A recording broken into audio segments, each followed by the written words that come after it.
আসসালামু আলাইকুম গাইস, আজকে আপনাদের মাঝে ছোট্ট একটা ব্লগ শেয়ার করলাম। আজকে আমাদের বাসার মধ্যে টাইলস পরিষ্কার করানো হচ্ছে। এই কাজটা আমাদের প্রতি বছর একবার হলেও আমার শ্বশুর শাশুড়ি করায়। আর সবচেয়ে বড় কথা, তারা পরিষ্কার পরিচ্ছন্ন খুবই পছন্দ করে।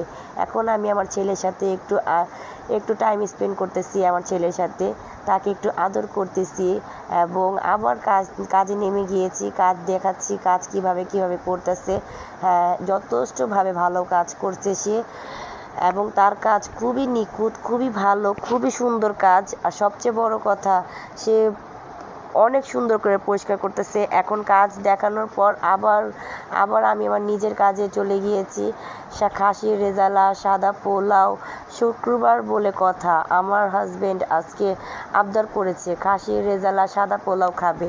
তাই জামাইয়ের আবদার রাখা তো যাবেই, তাই না?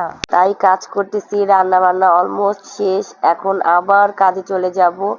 এখন আমার হাজবেন্ড তার যতই তার কাজ করুক, তার নিজের হাতে কাজ সে একবার হলেও করবে। এবং সবচেয়ে বড় কথা, সে অনেক শুচিবাই, অনেক শুচিবাই। সে পরিষ্কার পরিচ্ছন্ন থাকতে খুবই পছন্দ করে, খুবই পছন্দ করে। এই যে আমার বাবাটা, সবাই আমার বাবাটাকে মাশাআল্লাহ মাশাআল্লাহ বলবেন। আর আমার বাবাটার জন্য মন থেকে সবাই দোয়া করবেন।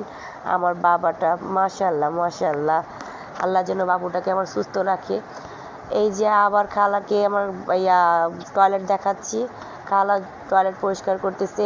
সবচেয়ে বড় কথা, কোনো বাসার কোনো কোনা, কোনো কিছু একদম পুরো একদম ক্লিন। আম্মু এখন কাজ দেখাচ্ছে। আলহামদুলিল্লাহ আলহামদুলিল্লাহ, আমাদের বাসার কাজ সম্পূর্ণ হয়েছে। সবাই আমাদের পরিবারের জন্য মন থেকে দোয়া করবেন।